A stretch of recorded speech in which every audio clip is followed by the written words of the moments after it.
C'est un véritable coup magistral sur les principes universels de paix que le président de la Fédération pour la paix universelle section Côte d'Ivoire a donné à son auditoire au cours du sommet régional qui s'est tenu à la préfecture de Bongouanou. Selon Akassaï Lazare, ce sont les efforts conjugués des uns et des autres, peu importe les obédiences religieuses et politiques, qui peuvent garantir la paix dans un pays. À notre jeunesse de Borno de s'entendre pour construire son avenir. Ceci est très important, indépendamment de tous les clivages qui puissent y avoir, n'est-ce pas, dans leur milieu. Le seul intérêt qui vaille, c'est d'être unis pour construire la paix, pour leur avenir. Invité d'honneur à ce sommet régional qui se tient en prélude au sommet international de la Fédération pour la paix universelle qui aura lieu en Côte d'Ivoire, le ministre de la Réconciliation et de la Cohésion nationale a félicité les initiateurs de cette rencontre qui, selon lui, peut contribuer au renforcement de la cohésion sociale. Il faut faire en sorte que nos parents qui ont accepté de vivre ensemble depuis toutes ces décennies-là, eh bien, continuent de vivre ensemble comme ils l'ont toujours fait par le passé. C'est en cela que je voudrais vraiment vous féliciter pour cette belle initiative et surtout pour le lieu choisi, Bongouanou, parce qu'effectivement, Bongouanou a besoin de messages de paix et d'actions de paix pour que nous puissions ressouder le tissu social ici dans cette localité. L'inspecteur général d'État Théophile Awandoli s'est réjoui de la tenue de cette cérémonie à Bongouanou, une ville jadis paisible, mais qui a connu des soubresauts lors de l'élection présidentielle de 2020. Œuvrons donc sans calcul pour la paix, rien que la paix, uniquement la paix dans le Moronou. Oui, nous le pouvons avec l'aide de Dieu, parce que tant que Dieu est avec nous, tout peut être possible. Prions Dieu pour qu'il y ait toujours la paix en Côte d'Ivoire, la paix dans le Moronou. Au cours de cette cérémonie, 3 personnalités ont été distinguées au rang d'ambassadeurs de paix pour leur implication dans la préservation de la paix et de la cohésion sociale dans la région du Moronou. Il s'agit du préfet des régions du Moronou, Okoma Adio Jeannette, du préfet hors grade Kablan Ancien André et de l'opérateur économique Coratin Brou André Noël.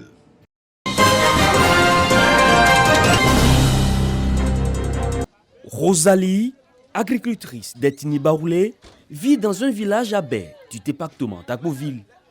Elle vient tous les samedis vendre quelques produits de son champ sur le marché d'Agboville, en toute quiétude. Quand je viens, mes soeurs à baie me donnent place pour vendre. Pas parler entre nous. Je le reçois très bien. Monsieur Stéphane, qui est mon voisin, quand j'arrive chez lui, je peux manger son plat, il n'y a pas de problème, ça ne cause pas de problème. Comme il peut venir chez moi, il mange mon plat, il s'en va. Et c'est comme ça, on vit toujours ensemble, en harmonie. Cette intégration du peuple baoulé est célébrée. L'association Yetikoun entendez, nous sommes un, regroupant les communautés des régions du Nzi et de l'Ifou, a acquis un terrain pour la construction de son siège. Traduction d'une bonne cohabitation entre Baoulé et leurs hôtes, Krobou et Abé. C'est avec joie que nous venons participer à cette cérémonie. Nous venons ici pour témoigner la cohésion sociale. Les chefs Abé savent maintenant où trouver les Baoulés sur place et qui est leur interlocuteur. La pose de la première pierre du siège de Yetikoun est effectuée par le parrain Nguessan Kofi Lataï, secrétaire d'État en charge du logement social. La GBTSA, c'est la Côte d'Ivoire en miniature. Nous rassemblons l'ensemble des peuples de ce pays et c'est ce qui fait notre richesse. Nous sommes venus célébrer l'unité, la solidarité, la cohésion sociale qui règne dans notre région. Mais mieux, nous sommes venus célébrer le développement. Cette association, à travers ses membres, veut bâtir un siège qui va servir à toute la communauté d'Agboville et au-delà. Je suis venu pour matérialiser le vivre ensemble à Agboville. Quand vous bénéficiez de l'homme d'un arbre, vous ne cherchez pas à l'abattre ou à couper ses branches. Ce que vous pouvez faire, c'est de l'arroser pour qu'il y ait davantage d'ombre. Et ils sont venus à Agboville, ils ont trouvé leurs frères et sœurs Abé et Krobou et qui les ont bien accueillis. Jusque-là, il n'y a jamais eu de problème et qui vivent toujours en parfaite intelligence avec eux. Le siège va comporter une salle de réunion de 500 places, des bureaux et des sanitaires. Coût de réalisation estimé à 35 millions de francs CFA. À terme, il permettra aux 860 membres, mais aussi aux associations, abbés et Krobu de tenir des réunions ou des rencontres festives pour la consolidation de la paix, la cohésion sociale et le développement. La santé est l'une des priorités du président du conseil régional du Folon. Cissé Sendou, son président, en donne encore l'illustration. À la faveur du dernier conseil, 40 tonnes de matériel biomédical ont été présentées aux populations. Du matériel destiné en priorité aux structures sanitaires de la région. Ce sont essentiellement des lits médicalisés, des fauteuils roulants et divers appareils pour chirurgie, hospitalisation, pédiatrie et ophtalmologie. Nous espérons que ces donateurs pourront encore nous apporter d'autres choses parce que les besoins sont nombreux, sont, j'allais dire, énormes et c'est dans tous les domaines. Une partie de cet équipement biomédical, selon Cissé Sendou, sera affectée à des établissements du district sanitaire de Djéné où, pour des cas graves et les urgences, les malades et patients du Folon sont référés. Ce sont 15 lits médicalisés et un important matériel de réanimation. Le président Cissé Sendou exprime ainsi sa solidarité à la région sœur du Kabadougou, rappelant la vision du président de la République, Alassane Ouattara, vision qui invite à une Côte d'Ivoire unie, solidaire, pour le bien-être des populations. La région du Folon se félicite du bond quantitatif et qualitatif opéré entre 2020 et 2021 en matière de santé, grâce à la sollicitude du président de la République, Alassane Ouattara. Ce sont 10 centres de santé construits à ce jour dans diverses localités de cette région, hier englués dans la léthargie et aujourd'hui métamorphosés. Dans le Folon aujourd'hui, les signes du développement des localités qui composent cette région sont visibles et le progrès des populations notable.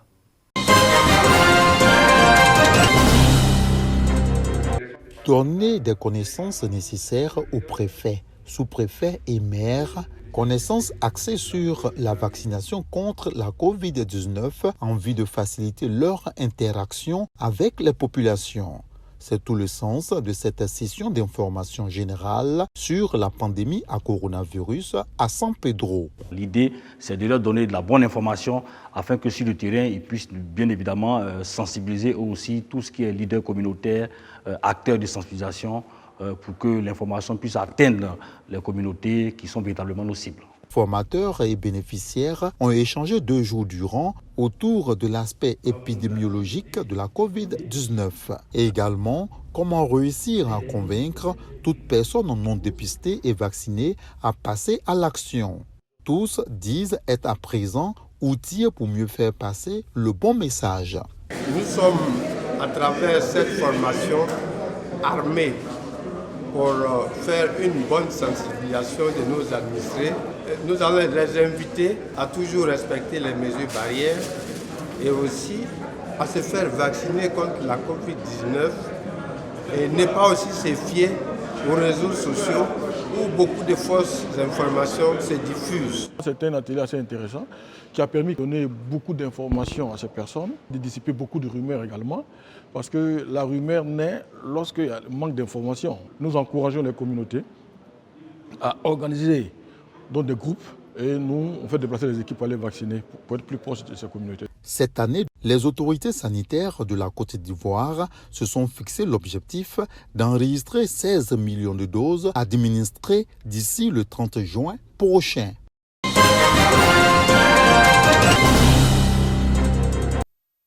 Le député de la circonscription d'Adzopé sous-préfecture, Assikwa et Anépé sous-préfecture, Abel Assibouchi, veut être proche de ces populations. Il vient de leur offrir la maison des députés, un bâtiment qui lui permettra d'échanger avec elle de tous les sujets. Abel Assibouchi réalise ainsi une promesse de campagne. Les chefs traditionnels de la région saluent la réalisation de l'ouvrage. Le préfet des régions demande au cadre de la région de s'inspirer de l'exemple du député d'Adzopé sous-préfecture. Le préfet des régions, Adjoukwa, profite de l'occasion pour exhorter toute la population à cultiver la paix et la cohésion.